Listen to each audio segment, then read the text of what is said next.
Question number 6। हाँ आप try कर लिए सबने क्वेश्चंस? Yes sir. मैं भी पूछूं आप लोगों से? आप लोग मुझसे पूछ रहे हैं ना, मैं भी आप लोगों से, दोनों से इंटरेक्ट करेंगे, वाइस वर्सा। क्वेश्चन नंबर 6 बोल रहे हैं।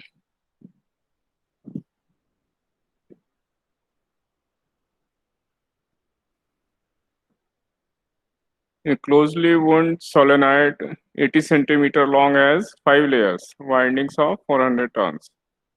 Diameter of solenoid given a current is this. Estimate magnitude of B inside solenoid near its center.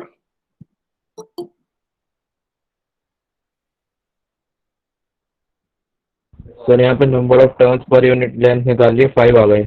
एक मिनट।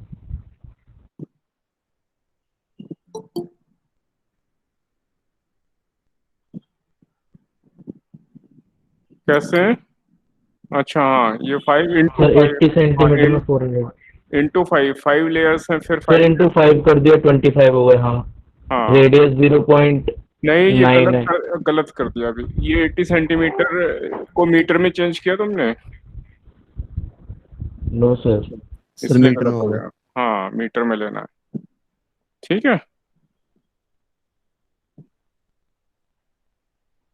5000 आ जाएंगे।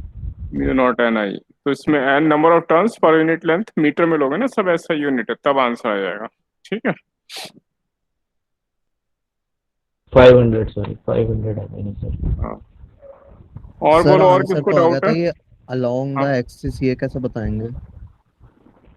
ये सोलेनॉइड में डायरेक्शन है, अलोंग द एक्सिस ही मालूम? होता है यार, हमेशा मैग्नेटिक फील्ड अलोंग का। द एक्सिस होती है, राइट हैंड रूल से। जो टर्न्स होते हैं सेंटर पे, तो एक्सिस के अलोंग ही होती है हमेशा मैग्नेटिक फील्ड की direction.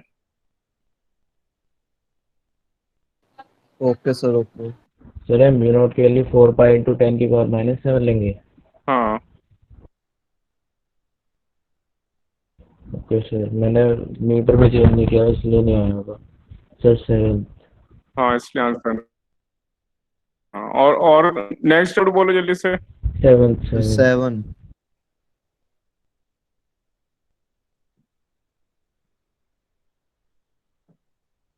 Yes 7।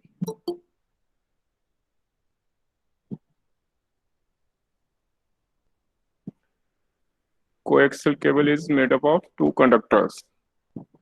Inner conductor is solid and is of radius r1, and outer conductor is hollow of inner radius r2 and outer radius r3. The space between conductor is filled with, क्या लिखा है ये, AOR। Air. Sir message आया बच्चे का, late main. Ashutosh का message आया, let him in meeting में आने के लिए। तो आ गए होंगे आशुतोष, आ गए ना? हाँ आशुतोष मिश्रा का आया था शायद। अभी तो नहीं आ रहा है इसमें। और वैसे कर रहे हैं उसे, हर्ष सर कर रहे हैं, वो भी हैं, तो वो ध्यान रखेंगे, ठीक है। Okay sir. फील्ड विद, ये क्या है? ये थोड़ा कंफ्यूजिंग है। The inner and outer sir air conductors से आर भरा है, एयर से भरा है। एयर। हाँ एयर होना सर चाहिए, फील्ड एयर विद है। एयर। हाँ AIR। The inner and outer conductors are carrying equal and opposite currents, then variation of magnetic field.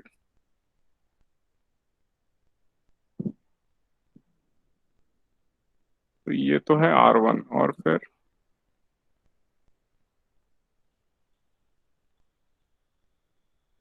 R1 से R2 में एयर है। नहीं, वो कंडक्टर है, हॉलो कंडक्टर है ना, और बाहर वाला भी तो कंडक्टर है।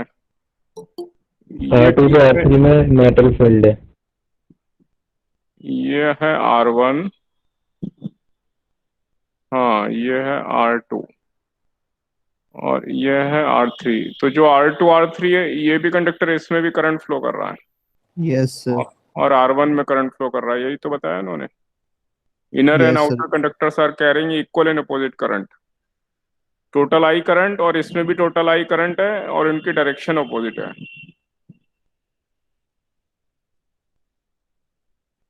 तो मैग्नेटिक फील्ड पहले सेंटर से, इसी वाला आंसर इसलिए सही है कि पहले सेंटर से सरफेस तक इंक्रीज हुआ मैग्नेटिक फील्ड। यस सर, ये तो तो समझ पहले गया। यहाँ तक ठीक है, इसके बाद जब यहाँ बीच में आएंगे यहाँ पर और एम्पियर्स लॉ लगाएंगे तो इनवर्सली प्रोपोर्शनल टू आर है, तो इसलिए कम हुआ। और उसके बाद जब यस आर सर। टू से R3 में आएंगे तो करंट और कम हो जाएगा, क्योंकि ये अपोजिट डायरेक्शन में, तो ये I1 माइनस I2 लगने लगेगा इसमें, ओ, अच्छा। ओके इसलिए। सर। और हाँ, इसलिए यहाँ पे सर स्लोप R3 वाला स्लोप चेंज बताना हो दोबारा। जाएगा। स्लोप चेंज हो जाएगा, इसमें करंट I1 है ना, इसमें मान लो I1 करंट है, और बाहर वाले में भी I1 करंट है, लेकिन अपोजिट डायरेक्शन में है। तो I1 इंटू जितना एरिया इसका लेंगे, ये जैसे जैसे एरिया बढ़ता जाएगा upon total area, total area होगा पाई R3 square minus R2 square. और ये जो एरिया होगा, अगर इसको मैं x मान लूं थोड़ी देर के लिए, सेंटर से x डिस्टेंस पर, ये हो गया पाई x square minus R2 square. तो इस करंट को पहले इस एरिया से डिवाइड कर देंगे, I अपॉन एरिया इंटू जो ये लूप बनेगा यहाँ पर एक, जिसकी रेडियस x है, समझ गए हम। उसमें जितना करंट आ रहा है वो लेंगे, और ये अपोजिट डायरेक्शन में, तो I1 माइनस, अगर मैं इसको I2 बोलता हूँ इस पूरे करंट को, तो करंट कम हो जाएगा यहाँ R2 से लेके R3 के लिए जो हम लेंगे, उसमें जैसे जैसे x बढ़ता जाएगा ये I1 माइनस I2 होता जाएगा, तो करंट रिड्यूस होता जाएगा, इसलिए यहाँ पे फर्दर सर तो स्लोप जीरो, चेंज आएगा। R3 पे बिल्कुल जीरो हो जाएगा। बिल्कुल जीरो हो जाएगा, क्योंकि ये करंट और ये करंट पूरे कैंसिल हो जाएंगे। सर मतलब इक्वल, जब हम R3 के पास जाएंगे तो एरिया बढ़ता जाएगा और नहीं, मैग्नेटिक फील्ड घटती जाएगी। जब हम R3 के पास जाएंगे तो इसका टोटल करंट अपोजिट डायरेक्शन में इसको कैंसिल कर देगा ना। सर वो पूरे एरिया में स्प्रेड है ना, इसलिए धीरे धीरे कम हो रहा है। हाँ, एरिया में स्प्रेड है, यहाँ से ऐसे से बढ़ रहे हैं तो धीरे धीरे कम हो रहा है। अब जब यस बिल्कुल सर। यहाँ सरफेस पर चले जाएंगे तो फिर ये I1 और ये जो करंट बाहर, ये भी I1 है अपोजिट डायरेक्शन में, तो ये पूरा करंट कैंसिल कर देगा। Okay sir, okay. Total current zero हो गया, नेट करंट, तो इसलिए बाहर जाते ही फील्ड जीरो हो जाएगा। ठीक है। यस सर, समझ गए। Sir 8।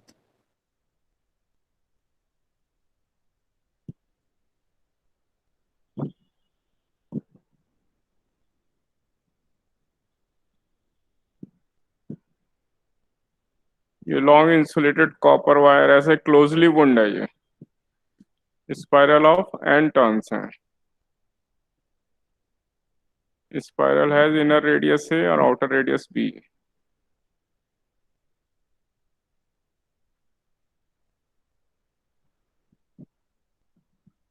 Z component of magnetic field at the centre of the spiral.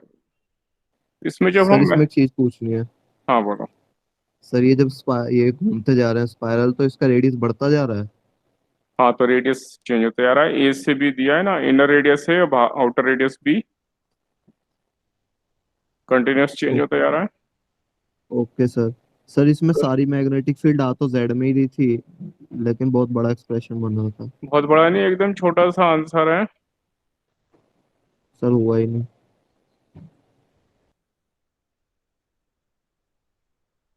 Mu naught upon 4 pi into i, r को मैं एक्स लिख रहा हूँ,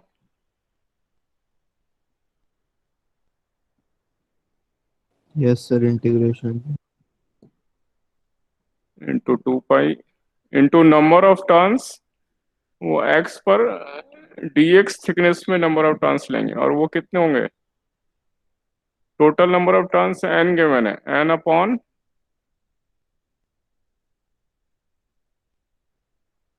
ये b माइनस ए से लेके b तक है, तो b माइनस ए डिस्टेंस में n नंबर ऑफ टर्न्स हैं, इंटू dx में इतने नंबर ऑफ टर्न्स होंगे, इसको इंटीग्रेट करना है, बस खत्म हो गया। सर dx क्यों ले रहे हैं, यहाँ x नहीं लेना चाहिए?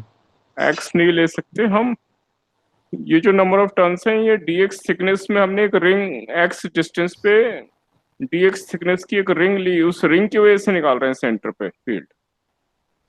अच्छा ओके सर, ओके, इसे a से b में वो कर देंगे इंटीग्रेट। हाँ, और अगर इंटू एक्स कर दें तो वैसे भी गलत हो जाएगा, क्योंकि नंबर ऑफ टर्न्स तो ए से लेके बी तक के बीच में, और हम उसे पूरे एक्स से डिवाइड करने का तो कोई लॉजिक ही नहीं हुआ, वैसे भी मल्टीप्लाई करने का भी लॉजिक नहीं हुआ। ए से लेके बी तक के डिस्टेंस में एन टर्न्स हैं, तो डीएक्स में कितने होंगे यही तो निकालना है हमें। ओके सर, b माइनस है फिर इसलिए आया ना, ताकि number of turns per unit वो निकाल लें।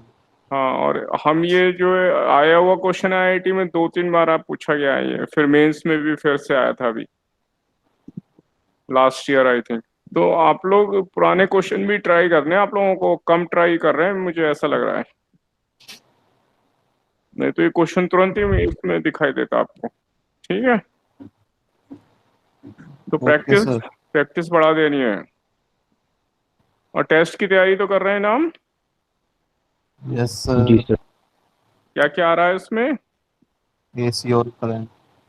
हाँ, अभी थोड़े ये क्वेश्चन कर लें, उसके बाद देखेंगे, कुछ प्रैक्टिस भी करेंगे, तो फिर इसको इंटीग्रेट कर देंगे हम, लिमिट ए से लेके बी तक। ए हो जाए। हाँ, ओके ये सर। वाला ऑप्शन हमारा आ जाएगा।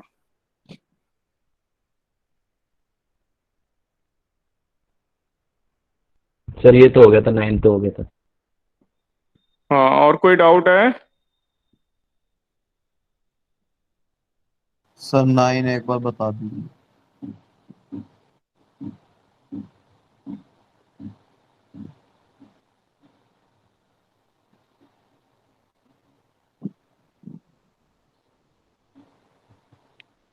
इसमें A B C vertical plane में 9th में, और P S C D A ये वाला हॉरिजॉन्टल प्लेन में, diameter of circulation along the path is shown by arrow near B and D. B dot d l find करना है, तो B dot d l integration यानी कि mu naught आई, तो पहले ऊपर वाले और सर नीचे सर। वाले दोनों के लिए mu i one plus mu i two करेंगे हम। Yes sir. सर इसमें pstu और abc वर्टिकल में है दोनों? नहीं, एबीसी वर्टिकल प्लेन में है। PS2 भी, TU भी। तो pstu पर लिखा ही निकलिए।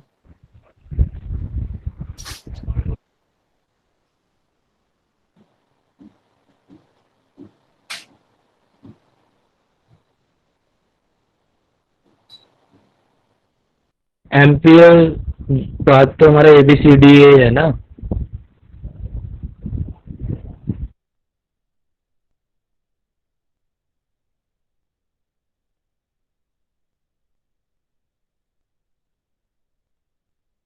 सर सर पेन निकालो वहां से।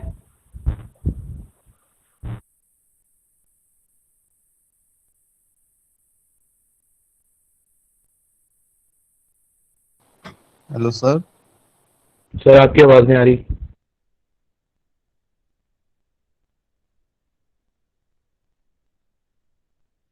Sir left.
अभी डिस्कनेक्शन हो गया था, रुक जाओ अभी।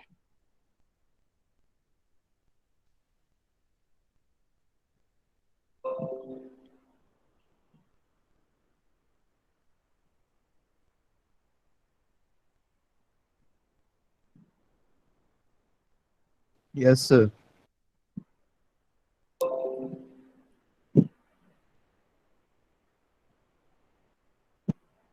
हाँ, तो ये क्वेश्चन देख रहे थे हम।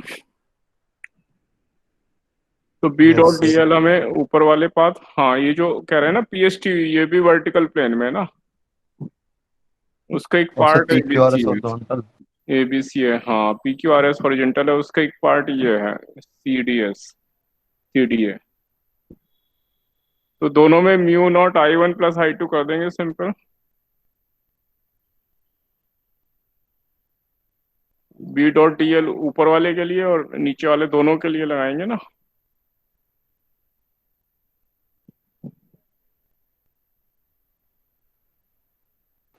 सर ये जो करंट फ्लो कर रहा है बताना, क्लियर नहीं दिख रहा है इसमें। I1 and I2। ये आई वन करंट जा रहा है इसके परपेंडिकुलर सेंटर से राइट साइड में, और आई टू है करंट वर्टिकल वायर है, तो इस नीचे वाले लूप के लिए वर्टिकल आई टू वाला लेंगे। Okay sir, okay sir.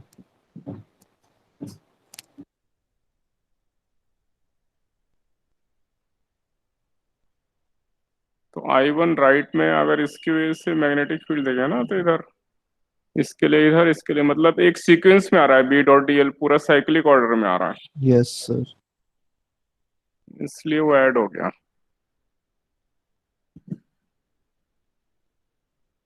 और डाउट नंबर बताओ।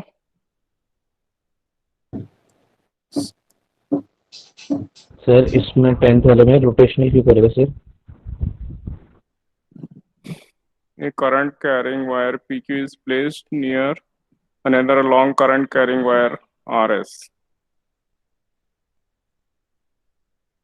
RS की वजह से जो मैग्नेटिक फील्ड होगा, वो मैग्नेटिक फील्ड क्या P से Q तक सेम होगा या वेरिएबल होगा? वेरिएबल होगा सर। तो उसकी वजह से जो फोर्स लगेगी वो भी वेरिएबल होगी। जी सर। और फोर्स की डायरेक्शन एक बार देखो जरा किधर आ रही है, बताओ मुझे। अगर ये करंट ये ऊपर जाता हुआ दिख रहा है इसमें, फोर्स की डायरेक्शन किधर आ रही है पी क्यू में? Downwards, downwards. No. Upwards. inside the plane. No. Sir upwards, sir upwards. Sir हाँ, किसकी वजह से? टोटल फोर्स पी क्यू पे जो फोर्स लग रही है, इधर एक एलिमेंट लेते हैं पी के पास, एक क्यू के पास ले रहा हूँ, तो ये जो एलिमेंट है इस पे भी फोर्स ऊपर लगी, इस पे भी फोर्स ऊपर लगी। इसका नाम, इस एलिमेंट पे F1 लिख रहा हूँ, इस एलिमेंट पे F2 लग रहा हूँ, तो इस F1 F2 में से कौन सी फोर्स ग्रेटर होगी? F1। F1 ग्रेटर होगी, तो यानी सर फोर्स, इसलिए रोटेट भी करेगा। हाँ ये कम फोर्स से ज्यादा फोर्स, ऐसे ज्यादा फोर्स से कम फोर्स की तरफ वेरिएबल फोर्स लग रही है ना, इसलिए अलग अलग डायरेक्शन में, तो ये एंगल भी तो बनाने लगेगा। Okay sir. सर लेकिन किसी एक पॉइंट पर रोटेट नहीं करेगा ना? इससे एक पॉइंट नहीं, इसका रोटेशन होगा बस। यहाँ फोर्स ज्यादा लगी तो ये ज्यादा ऊपर गया, ये कम ऊपर गया, ऐसे रोटेट होने लगेगा ये, है ना। और आगे भी जाएगा ट्रांसलेशन में से। सर जब दोनों ही ऊपर लग रहे हैं तो रोटेट क्यों करेगा? ये तो ऊपर ही जाएगा, क्योंकि दोनों की किसी एंगल पर ऊपर जाएगा बस। हाँ एंगल भी तो जाएगा, तो इसलिए ट्रांसलेशन भी होगा, ऊपर तो जा ही रहा है, और रोटेशन भी होगा। इन सब फोर्स का जो नेट फोर्स होगी उसकी वजह से ऊपर जा रहा है ये। Okay sir. तो नेट फोर्स तो ऊपर ही लगेगी ना, वो जो भी नेट फोर्स होगी, तो उसकी वजह से तो ये अपनी जगह से ऊपर गया ही गया। साथ में ये ऐसा रोटेट भी करने लगेगा ना, इधर फोर्स ज्यादा लगी इधर कम लगी, यस सर। तो ऐसा रोटेट भी कर रहा है, ऊपर भी आ रहा है।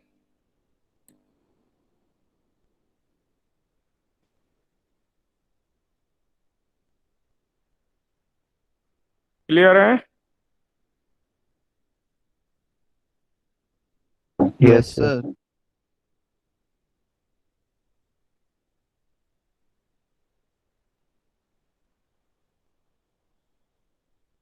इसकी एक्सप्लेनेशन है सर ये। हाँ हाँ सर, ये दे रखी थी डीपीपी में भी। मैं ये भी दे दी उन्होंने। सर मतलब आंसर सबमिट करने के बाद आई थी। अच्छा, बाद में आई, हाँ। बस सही है, ये समझा भी दिया उन्होंने। Yes sir. कभी कभी दे देते हैं, ये एक क्वेश्चन में ही है बस, ये बाकी में नहीं है। और कोई डाउट है? अब मैं पूछ लूं कुछ? Yes sir. ये सब कर लिया आप लोगों ने नीचे तक? जी सर। सर लास्ट में डाउट है, एक बार नीचे कर दो।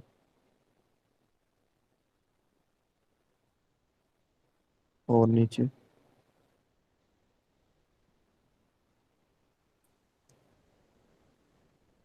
सर इसमें डाउट है, 19 जो आया है। ये yes sir. Two long current carrying thin wires both with current IR held by insulating threads. They are in equilibrium. Threads theta angle बना रहे हैं वर्टिकल से, और वायर का mass lambda per unit length given है। Sir इसमें एक चीज नहीं समझ आई। हाँ बोलो, क्या नहीं समझ में आया? Sir current inside the paper है क्या?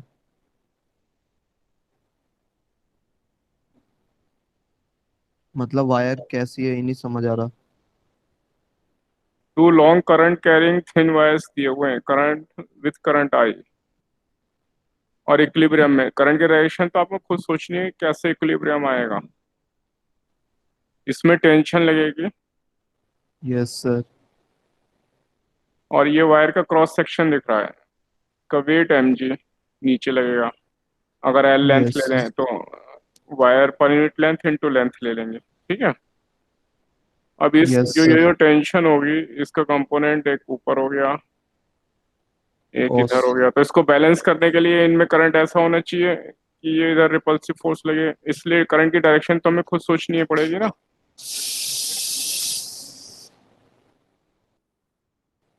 सर, सर बता रिपल्सिव दो एक फोर्स, बार फिर। इन दोनों के बीच में रिपल्सिव फोर्स लगनी चाहिए। Yes sir. ये एंगल है, ये टी साइन थीटा लग रहा है इधर। Yes sir. तो इसको बैलेंस करने के लिए रिपल्सिव फोर्स लगनी चाहिए, मैग्नेटिक फोर्स। Yes sir. अब तुम बताओ, ये दो वायर है, इनका क्रॉस सेक्शन दिख रहा है, तो इस इन दोनों एक दूसरे पे रिपल्सिव फोर्स लगाने के लिए करंट की डायरेक्शन कैसी होनी चाहिए? दोनों में सेम होनी चाहिए, ऑपोजिट होनी चाहिए, या कोई भी डायरेक्शन हो सकती है? सर सेम होनी अपोजिट। चाहिए ना।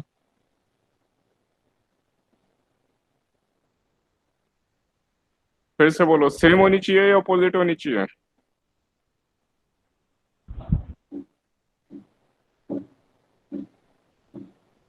ये दो वायर है, इसमें अगर करंट सेम डायरेक्शन में है तो फोर्स कैसे लगेगी इनमें?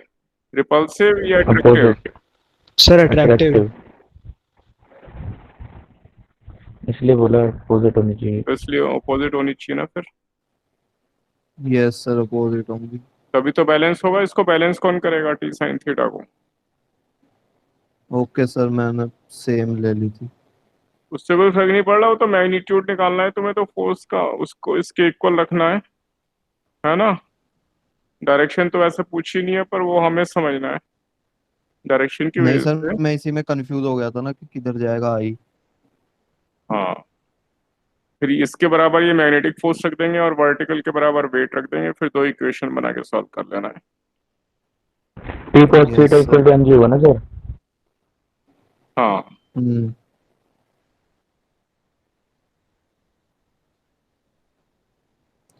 सर क्वेश्चन टोटल थे कितने इसमें? 24 क्वेश्चन है। सर हमारे पेपर में तो 20 के बाद इस वो कह रहा था सबमिट कर दो। 20 के बाद नहीं, ऐसा तो नहीं होगा, जिसमें जितने होते पूरे पूरे आते हैं। सर मैं स्क्रीनशॉट भेज दूंगा आपको। नहीं, चेक कर लेना मेरे ख्याल से, ओके सर। एक बार चेक कर लेना, ठीक है। क्योंकि जितने क्वेश्चन दिए होते हैं ना, वो सब रहते हैं।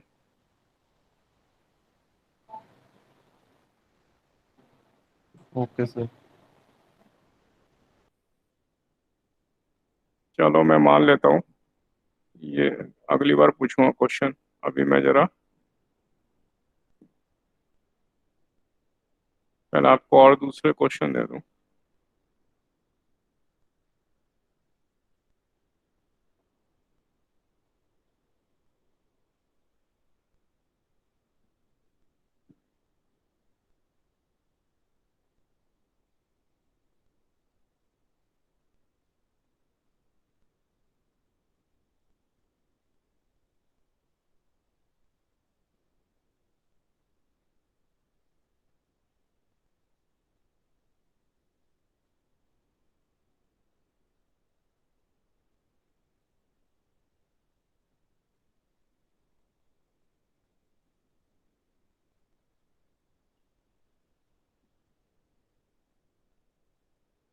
ये देखो 17 में आया क्वेश्चन नंबर 1।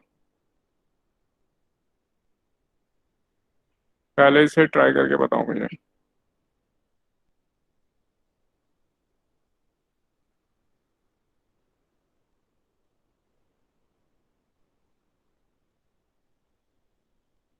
ये सब लोग ट्राई करो क्वेश्चन नंबर 1।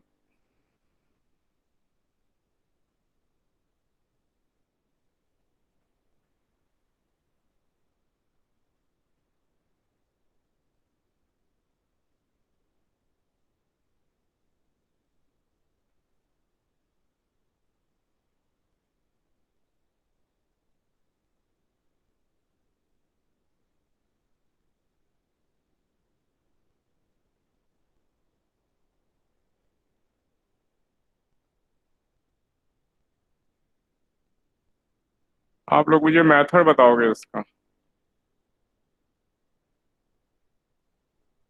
सर अभी क्वेश्चन नोट कर रहे हैं। हाँ, क्वेश्चन देख लो पहले आराम से।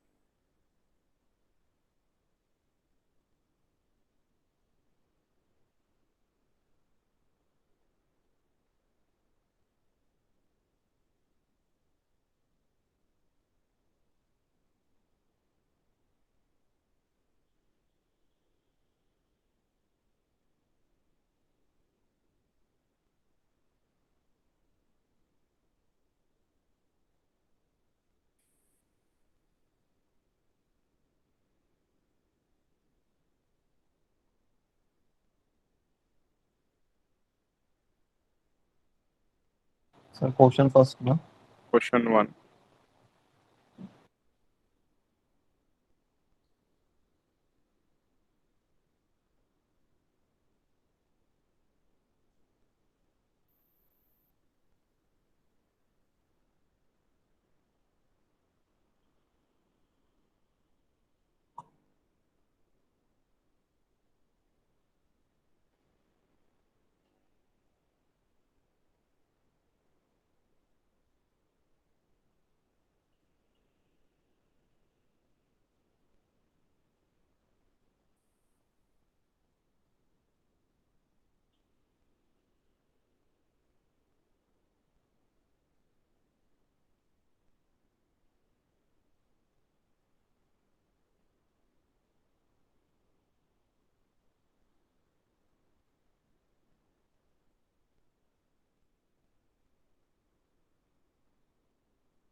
Sir yes. सर करंट और रेजिस्टेंस दे रखा है, उससे ईएमएफ निकाल के minus D five by D T रखेंगे। उससे कुछ नहीं आएगा। पहले पहले ट्राई करो, फिर पूछना चाहिए। पहले ट्राई एक बार, जो भी मन में आ रहा है उससे वैल्यू रखो, तो ट्राई करो। मतलब ओके सर।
सर अभी बताना मत बना जाए। हाँ अभी पहले ट्राई करते हैं, बिल्कुल।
सर 250 वेबर आ रहा है। Yes sir 250 sir 250। हाँ आंसर तो ठीक है। क्या मेथड यूज किया वो बता दो मुझे। सर मैं बताऊं? सर नहीं पहले हाँ उसको कोई बता बता दो। दो। सर हाँ पहले बताओ। सूजल बता दो। नहीं बता दूं बहुत। सूजल तो बोल लो भाई। Sir EMF is equals to change in flux divided by time. ये d5/dt है। फिर यस सर, तो सर EMF जो E होगा वो होगा integration of V dt d is equals to dq. क्या होगा? ईएमएफ इंटीग्रेशन ही तो ऑफ है। ये ईएमएफ ही तो है। हाँ सर वो E की वैल्यू V dt का इंटीग्रेशन, ग्राफ का एरिया। वो तो आईडीटी होगा। यहाँ पे आईडीटी कहाँ आ रहा है? सर ई की जगह आई आर रखेंगे ना, आर कांस्टेंट आ जाएगा, आईडीटी को इंटीग्रेशन में ले लेंगे, एरिया निकाल के मल्टीप्लाई। हाँ E=IR या E/R ऐसे करना चाहिए। इक्वल टू आई आ गया। इसको आर से डिवाइड कर दिया ना हमने। यस दोनों सर। साइड करेंगे ना फिर आर से डिवाइड। हाँ तो E/R ये 1/R इसमें भी आ गया ना, यानी I बराबर 1/R d5/dt ये आ गया। dt। अब IR/dt एक तरफ ले जाओ, ये बराबर है d5। अब इंटीग्रेट करेंगे I/dt तो एरिया आ गया, R बाहर आ गया, और ये d5 यही चेंज इन फ्लक्स है, डेल्टा फाई, φ2 - φ1। इसलिए area into resistance resistance. R। हाँ तो ये आंसर आ जाएगा। अब क्वेश्चन नंबर 2 सर ट्राई मैंने करो। दूसरे तरीके से किया था सर। हाँ बताओ क्या किया। सर मैंने मैथ्स का यूज किया इसमें कि जो equation of line having intercept at x and y axis वाली, तो उससे हमने I as a function of t निकाल लिया।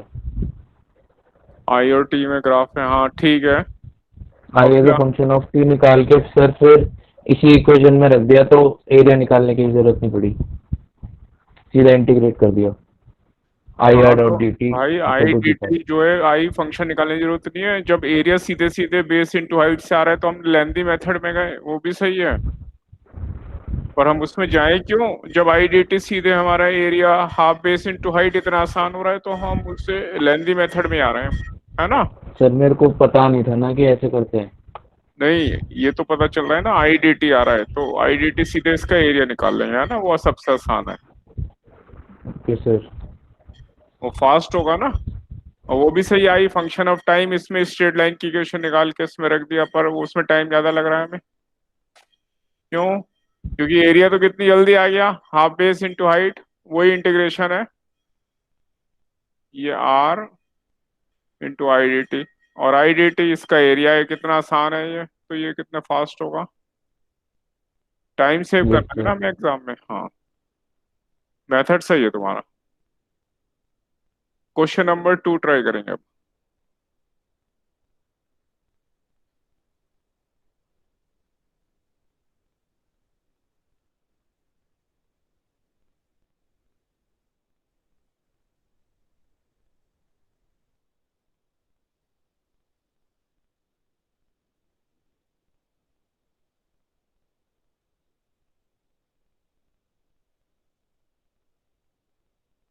क्वेश्चन 2 करना है सर।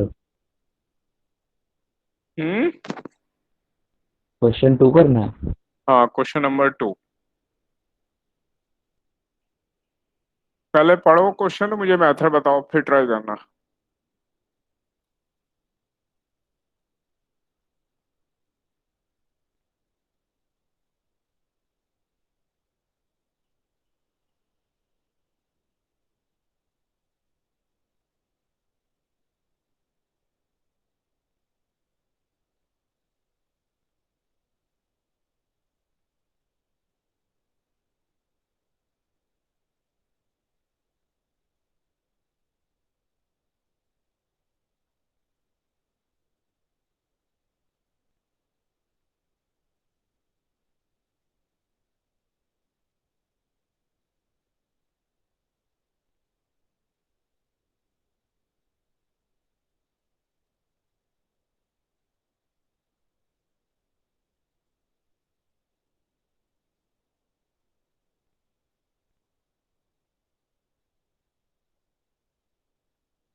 क्वेश्चन पढ़ लिया? सर एक सेकंड लिख रहा हूँ। यस सर, एक minute.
Sir yes, sir magnetic field निकाल लेंगे बड़े वाले सर्कल की वजह से एक्स डिस्टेंस दूर, हाँ और उसके बाद उसमें एरिया मल्टीप्लाई कर देंगे छोटे वाले का।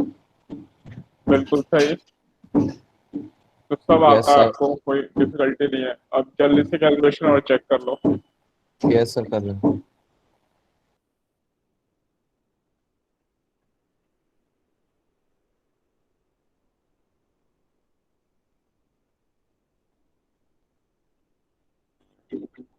सर ऐसा भी तो कर सकते हैं, म्यूचुअल इंडक्शन होगी उन दोनों के बीच।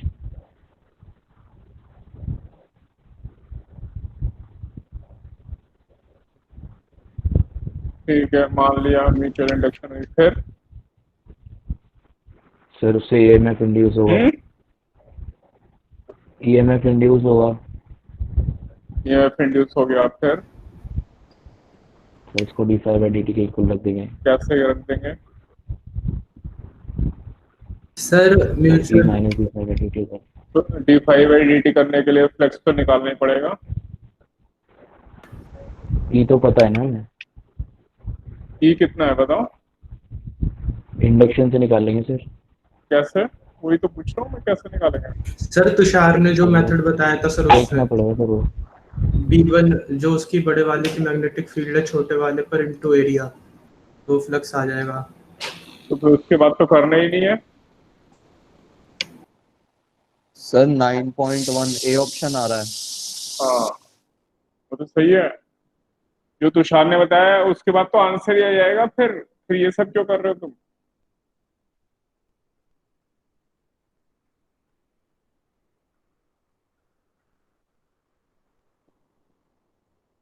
समझे आप लोग जो भी बता रहे थे अभी मेथड? जी सर। हाँ। Yes sir. और डिफरेंशिएट वैसे भी नहीं होगा, तब भी नहीं होगा, क्योंकि उसमें टाइम तो दिया ही नहीं है आपको। वो तो फ्लक्स आएगा ना।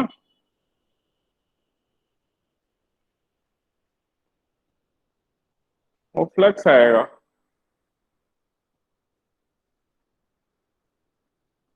डिफरेंशिएट तब भी नहीं होगा वो, क्योंकि टाइम तो है नहीं उसमें।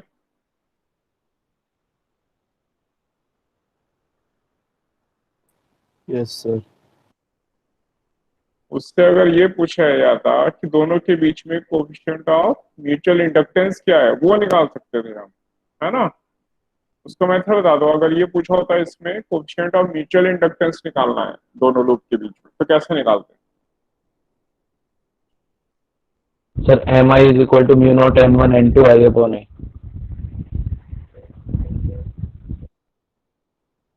नहीं, गलत कर रहे हैं।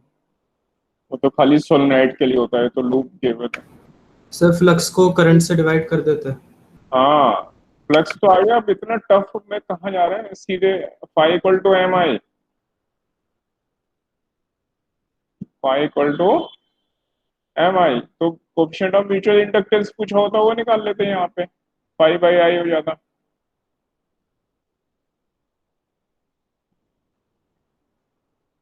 समझे आप लोग? Yes sir. और वो जो भी बता रहे थे mu not N one N two A by L, वो तो सोलेनाइड के बीच में ही लग सकता है, बाकी जगह एप्लीकेबल नहीं है फॉर्मूला। Okay sir. हाँ, ये भी याद रखना है कौन सा फॉर्मूला कहाँ लगेगा। तो ये ऑप्शन इसका वन आ रहा है, पर कैलकुलेशन इंपॉर्टेंट है, वो भी आप लोग चेक कर लेना। कुछ लोगों ने बताया, कुछ लोग अभी शायद ट्राई कर रहे हैं। चलो मुझे क्वेश्चन नंबर 4 और समझा दो जल्दी से, फिर मैं अगले क्वेश्चन पे जाऊंगा। क्वेश्चन नंबर 4, इनमें से कौन सा ग्राफ आना चाहिए ईएमएफ?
बता रहे हैं मुझे, आप लोग हिंट देना चाहते हैं कुछ?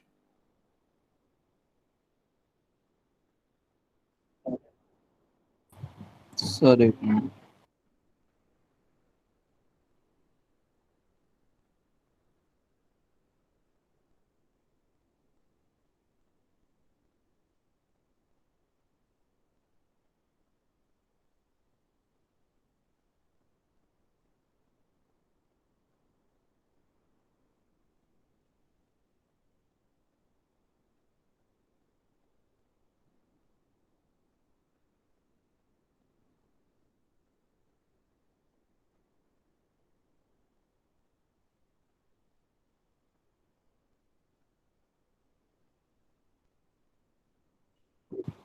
सर जब मैग्नेट को पास लेके जाएंगे तो मैग्नेटिक फील्ड बढ़ेगी बढ़ेगी। कॉइल के अराउंड, फिर तो सर ईएमएफ इंड्यूस ज्यादा होगा, मतलब ईएमएफ इंड्यूस भी इंक्रीज होगा। ठीक। सर सी होगा।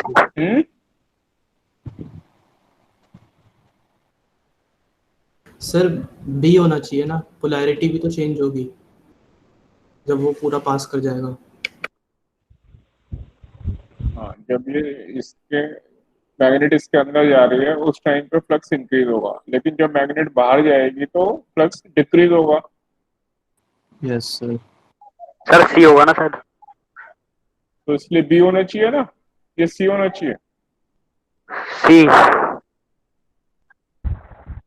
सर जब फ्लक्स इंक्रीज करेगा तो ईएमएफ तो डिक्रीज ही करेगा क्योंकि वो माइनस टाइम्स होता है।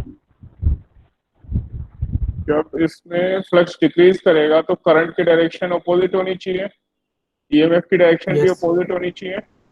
Yes sir. तो ईएमएफ जो भी पहले इंड्यूस होगा बाद में वो उसकी डायरेक्शन ठीक अपोजिट नहीं हो जाएगी। इसमें अगर करंट इंड्यूस होता है तो करंट की डायरेक्शन अपोजिट होगी, एंटर करते हुए और बाहर जाते हुए, दोनों केस में।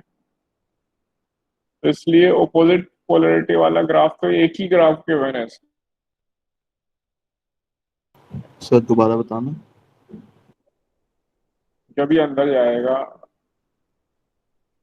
इसके अंदर मैग्नेट, तो उस टाइम पे फ्लक्स इंक्रीज हो रहा है, तो जो करंट की डायरेक्शन होगी यस वो सर। इसको अपोज करने के लिए कोई डायरेक्शन होगी, जो भी डायरेक्शन होगी। जब ये मैग्नेट इससे बाहर जा रही है तो फ्लक्स रिड्यूस हो रहा है, तो करंट की डायरेक्शन फिर बदल जाएगी। ओके सर समझ गया। हाँ, एक ही पोलैरिटी ग्राफ चेंज ऐसा होगी। था। तो एक ही ग्राफ है जिसमें ये प्लस और माइनस है, इसलिए इसीलिए उन्होंने हेल्प करने के लिए तीनों में ऊपर ही दिया हुआ है। तो पोलैरिटी चेंज वाला एक ही ग्राफ है, इसलिए ये आंसर होगा। Okay sir. सबको क्लियर है यहाँ तक? किसी को डाउट कुछ?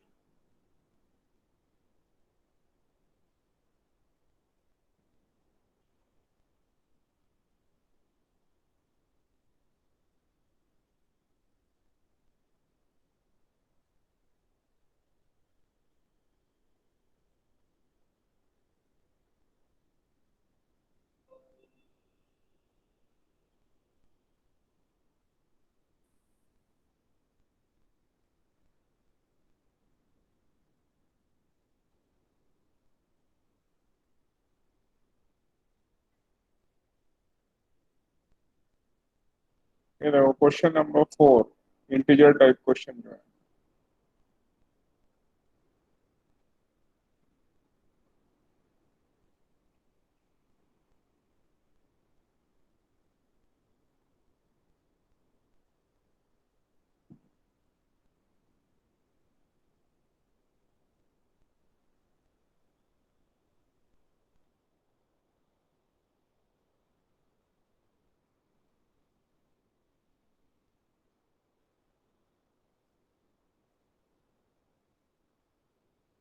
क्वेश्चन नंबर 4 ये ट्राई करके बताओ।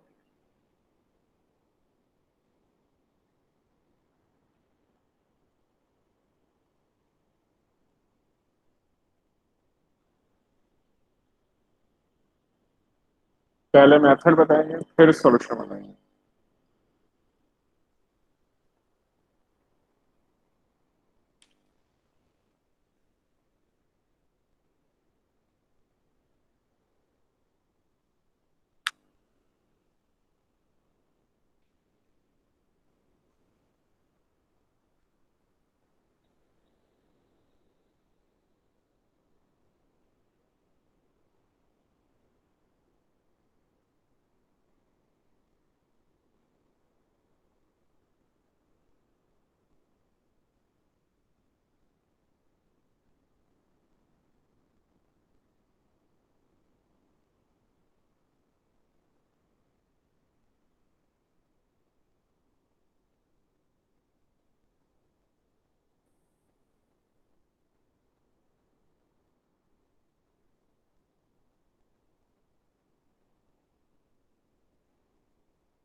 ट्राई कर रहे हैं आप लोग?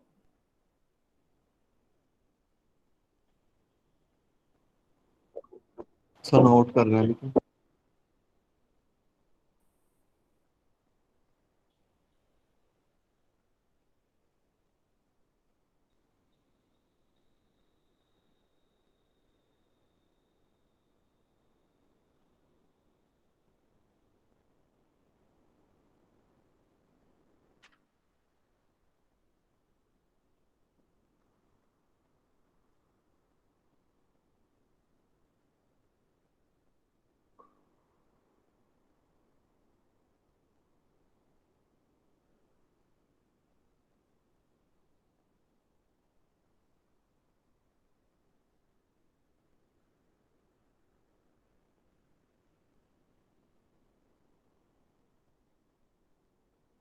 सर पहले तो मैग्नेटिक फील्ड निकाल लेंगे उसी फॉर्मूला से जो भी लगाया था।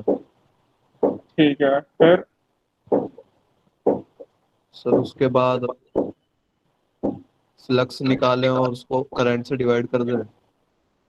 हाँ, अभी उसमें जो मेथड देखा था हमने म्यूचुअल इंडक्टेंस निकालने का, flux F phi equal to M I, है ना? सर लेकिन फ्लक्स में एरिया क्या लेंगे? एरिया छोटे वाले लूप के हिसाब से लेना है और उसका एंगल का भी ध्यान रखना है।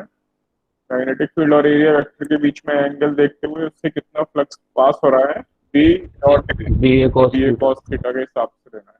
छोटे वाले लूप का एरिया लेना है, स्क्वायर लूप जो है।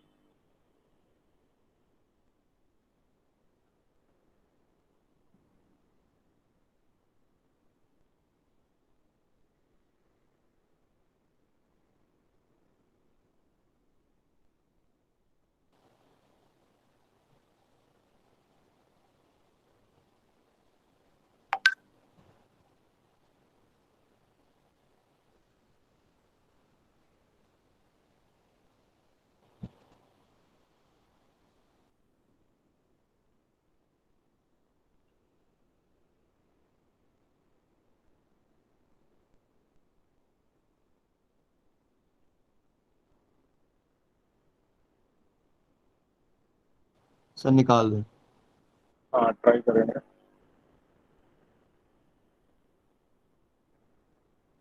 बाकी स्टूडेंट्स भी कर रहे हैं?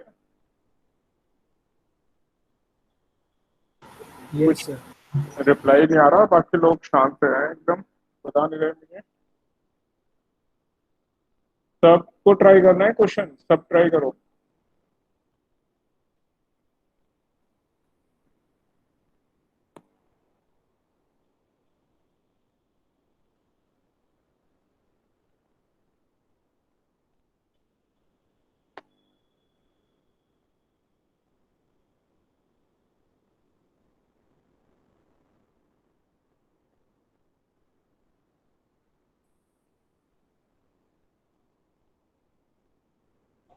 नाइन।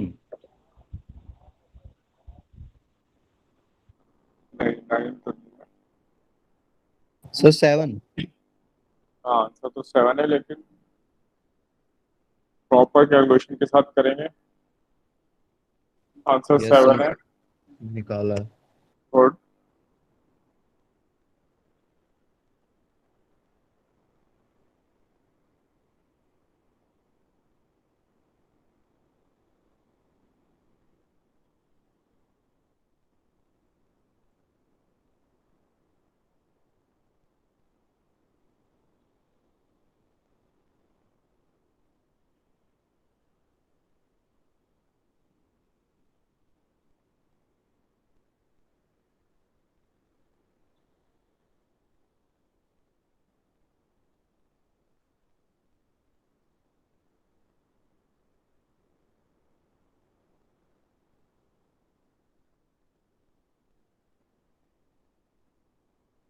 क्वेश्चन नंबर 4 सबका हो गया?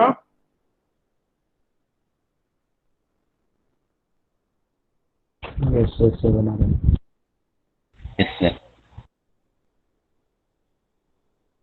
क्वेश्चन नंबर 5 देखते हैं एक बार, बताओ मुझे। क्वेश्चन नंबर 5 ये भी ट्राई करना है, इसका मेथड भी एक्सप्लेन करना है आपको। वीबी माइनस वी कितने वोल्ट है ये फाइंड करना है।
5 volt. No.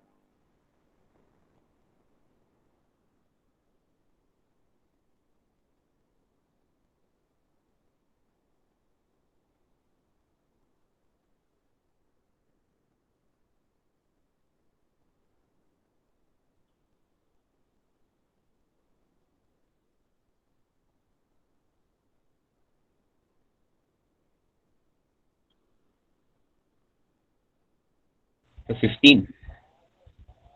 15 प्लस है माइनस है? यस, तो प्लस होगा. हाँ, प्लस आएगा। L D I by D T current decrease हो रहा है, इसलिए 5 मिली इसके क्रॉस जो ईएमएफ लगेगा उसे हम पॉजिटिव लेना है हमें यस सर. इसके क्रॉस, क्योंकि अगर नॉर्मली करंट इंक्रीज हो रहा होता तो माइनस में लेते, लेकिन अब यहाँ करंट डिक्रीज हो रहा है, इसलिए ये पॉजिटिव ईएमएफ की तरह काम करेगा। इसके क्रॉस नेगेटिव, ये पॉजिटिव, ये पॉजिटिव, ओके सर। ये -5 +15, और इसमें L D I by D T, L कितना है 5 मिली हेनरी, और D I by D T ये गिवन है हमें, तो मिली और 10 to the power 3 ये कैंसिल हो गए, ये 5 आ जाएगा ये हमें।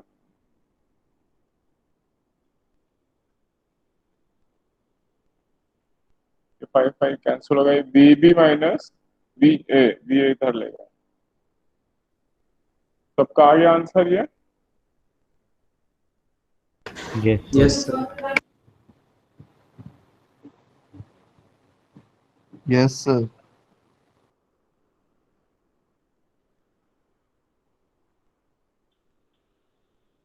ठीक है, अब करंट पे कुछ और एडिशनल क्वेश्चन दे रहा हूँ।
हेलो सर, मेरे को आवाज नहीं आ रही आपकी।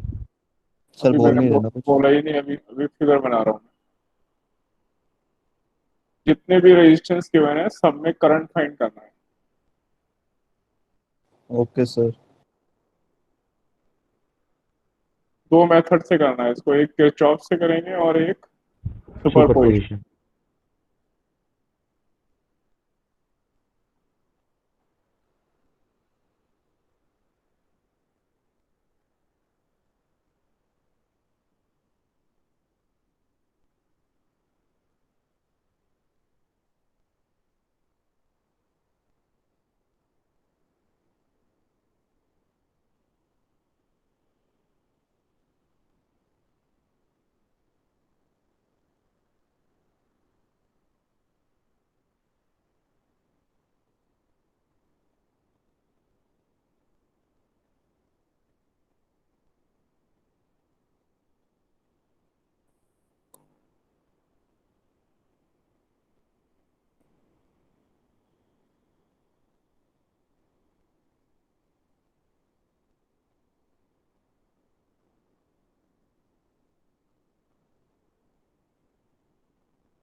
सर सबसे ऊपर की लेफ्ट वाले 18 ओम वाले में 0 आ रहा है।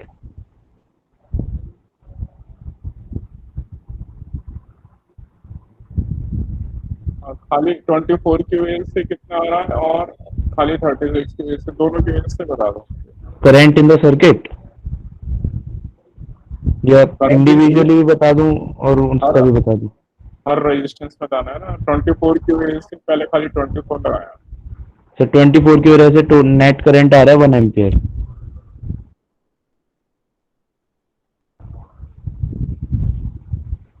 1 एम्पियर आ गया।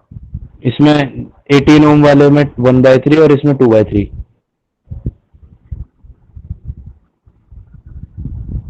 ऊपर वाले में कितना? 2/3। इसमें 1/3।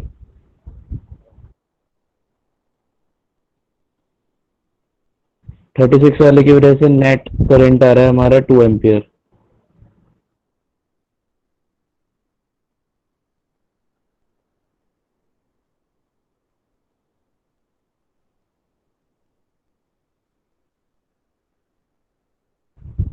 एट 18 वाले में और इसमें 1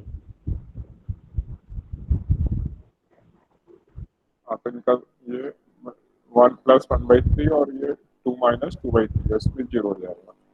यस सर, यही आया सर।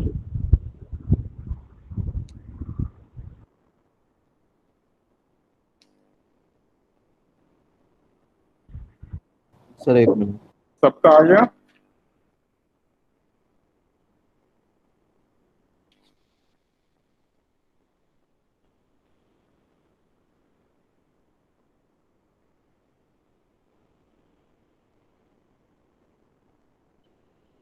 किरचॉफ से भी कर लिया। जी सर। एक बार किरचॉफ से भी कर लें, अभी किया नहीं होगा इतनी हमने। सर किरचॉफ से कर रहे हैं।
सबका ही आंसर आ गया मान लूं मैं।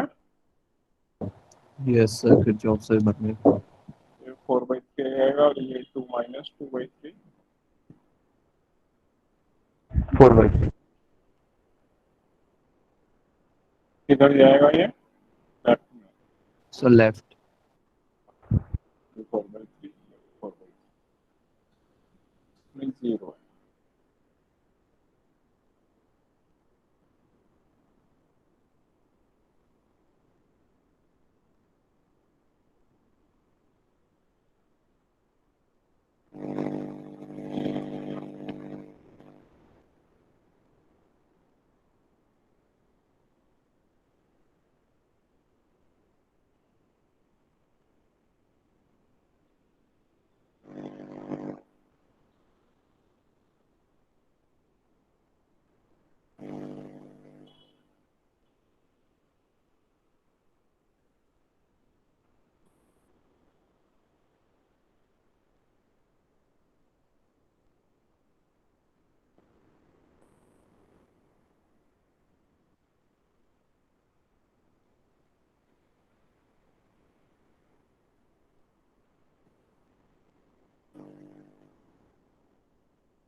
इसमें वोल्ट मीटर की रीडिंग 30 वोल्ट आ रही है इस क्वेश्चन में। दूसरा क्वेश्चन देखते हैं।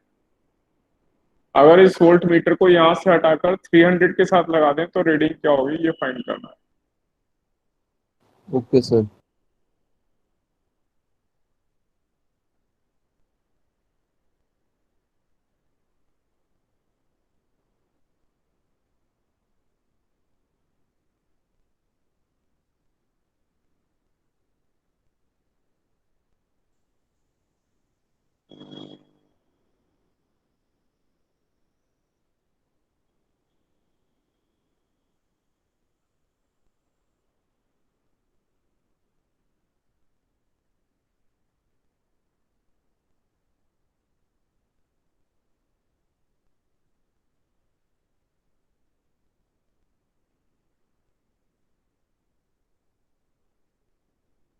ये 400 ओम, 300 ओम और ये वोल्ट मीटर जिसकी रीडिंग 30 वोल्ट आ रही है यहाँ पर, इसको यहाँ से हटाकर 300 ओम के साथ अटैच कर दें यहाँ पैरेलल में, तो रीडिंग क्या होगी ये फाइंड करना है।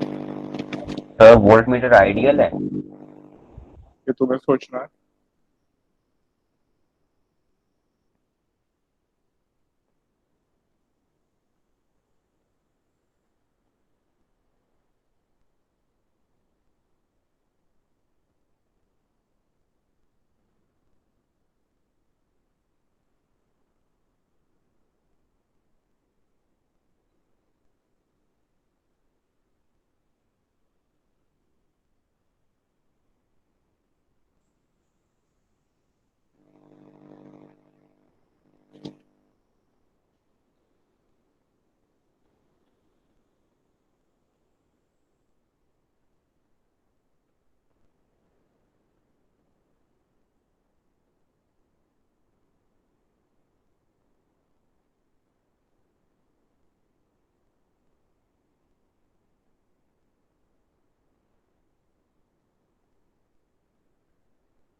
सर 22.5।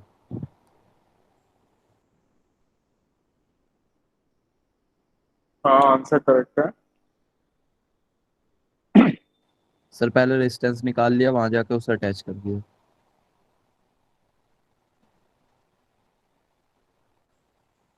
वोल्ट मीटर का रेजिस्टेंस कितना आया? सर 1200।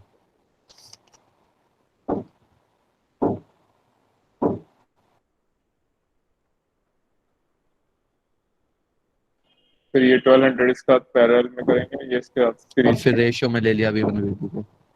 और फिर रेशो में निकाल देंगे, राइट।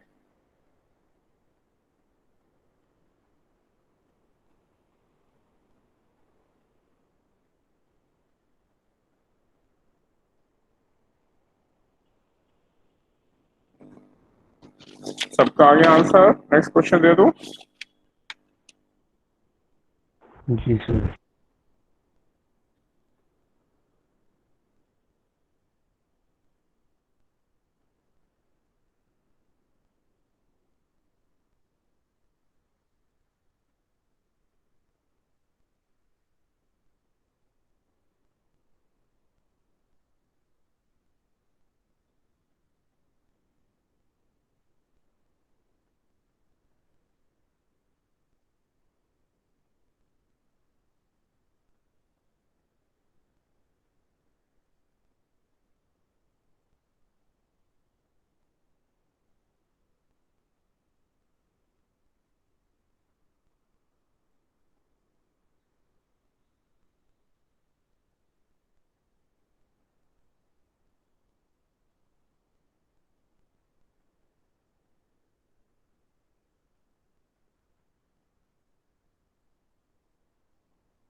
ये करंट आई फाइंड करना है, ट्राई करते हैं।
आंसर था 22.5 वोल्ट। Yes sir. इस पे करंट आई जल्दी से निकाल दो मुझे। कर रहे हैं।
सर ये टेम्परेचर रहेगा 340 डिग्री सेल्सियस आ रहा है।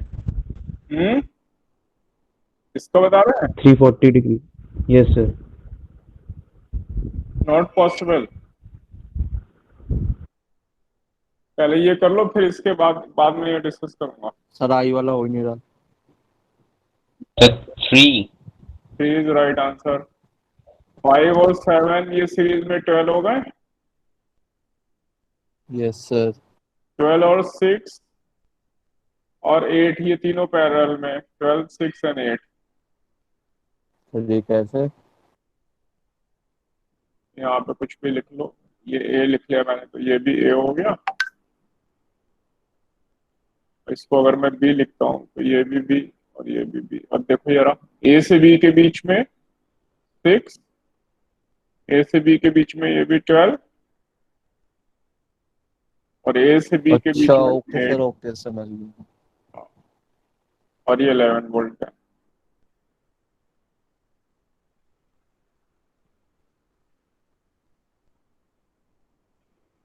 और इसका आंसर 3 एम्पियर है। सर 12, 6 और 8 को पहले पैरेलल में लेना है, हाँ, उसके बाद 1 के वो साथ। 1 के साथ सीरीज में जाएगा, इसका मिलाकर फिर एक बन गया तो इसे हटा के एक रेजिस्टेंस लगा दो तो फिर ये सीरीज में दिखने लगेगा 1 के साथ।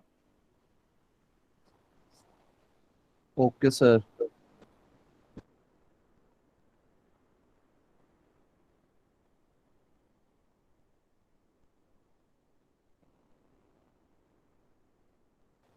किया है, ऐसे ही था सर, कैलकुलेशन में एरर हो गई। हाँ, कोई चेक कर लो, रिवाइज कर लो कैलकुलेशन।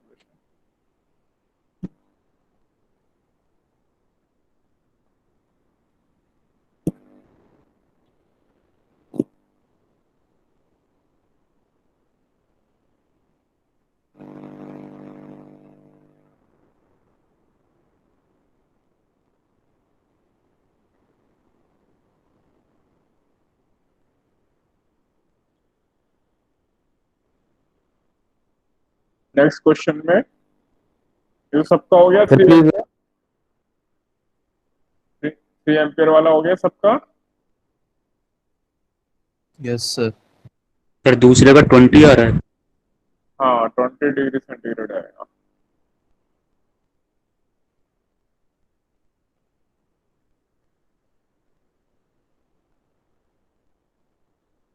सर कर रहे हैं।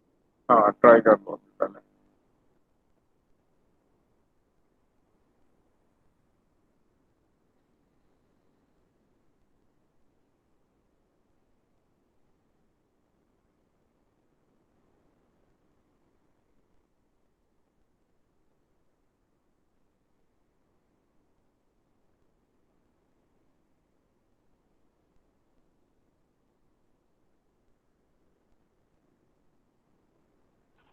सर ये जो ऊपर वाला क्वेश्चन था, हाँ, 3 एम्पियर वाला। सर उसमें V1/V2 इक्वल्स टू R1/R2 करके भी आ रहा है आंसर। किसमें बता रहे हैं? सर जो ऊपर वाला क्वेश्चन था ये वो क्वेश्चन है उसमें ये? 22.5 आ रहा है आंसर।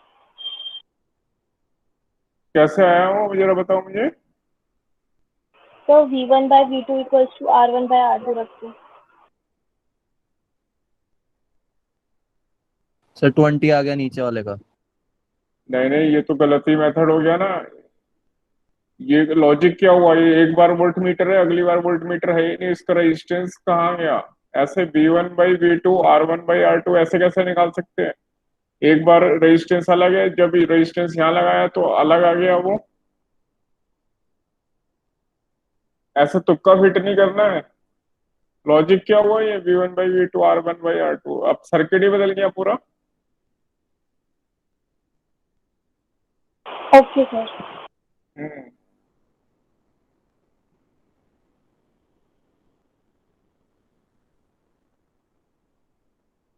पर सर अगर वोल्ट मीटर आइडियल होगा तो? आइडियल आइडियल तो गलत ही जाएगा ना। आइडियल होता तो 60 वोल्ट है, इसके क्रॉस तो वोल्टेज निकालोगे तो 30 थोड़ी आएगी। इसकी यस 30 सर, तो हाँ। इसकी 30, तो फिर ये आइडियल हो नहीं सकता ना, इसका मतलब रेजिस्टेंस है। आइडियल ले लिया तो हमने गलत ले लिया है ना, वही तो हमें यस सोचना है। सर। Yes sir. आइडियल के हिसाब से वोल्टेज आनी चाहिए ना, वो नहीं आ रही मतलब इसका भी रेजिस्टेंस है। का मतलब यही है कि दोनों का रेजिस्टेंस मिलाकर इसके बराबर है, तभी 30 वोल्ट। 60 में से 30 इधर आ गया तो 30 इधर आ गया, यस सर। तो दोनों में वोल्टेज पोटेंशियल ड्रॉप सेम है, मतलब ये 300 ओम, तो ये मिलाकर भी 300 ओम है।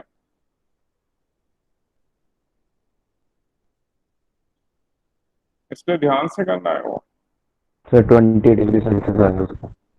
ये वाला हो गया सबका। यस सर 20 आ गया। Temperature coefficient 0.0025। हाँ, इसमें लेंगे RT equal to R01 plus 1 plus alpha T alpha T T. 100 है। 0 पे इतना, 100 पे इतना। अब ये समझ ले 100 पे 3.75 और ये 3.75 से कम है, तो 100 से ज्यादा नहीं हो सकता टेम्परेचर। कोई बीच में आंसर बता रहे थे मुझे। यस सर कम आएगा। हाँ, 0 और 100 के बीच में ही आएगा। जो इसके बीच की वैल्यू है उसके अंदर कोई वैल्यू आएगी।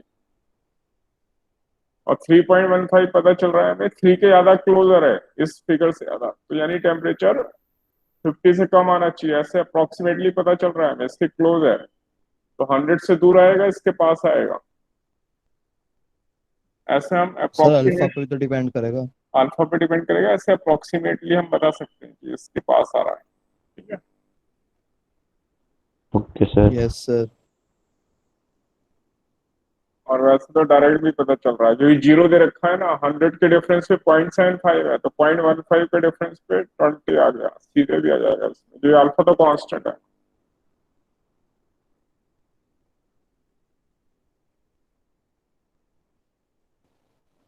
ये अच्छा यस सर हाँ। हाँ, लीनियरली वेरी करता है ना, ये लीनियरली वेरी करता है। तो या 0 जब दे रखो तो हमेशा लीनियरली वेरी करेगा। तो 100 के बीच में डिफरेंस है 0.75 का, 100 डिग्री सेंटीग्रेड पर।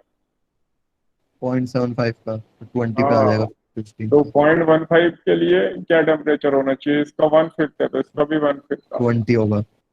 हाँ, तो ऐसा हम फास्ट भी कर सकते हैं ऐसे क्वेश्चन।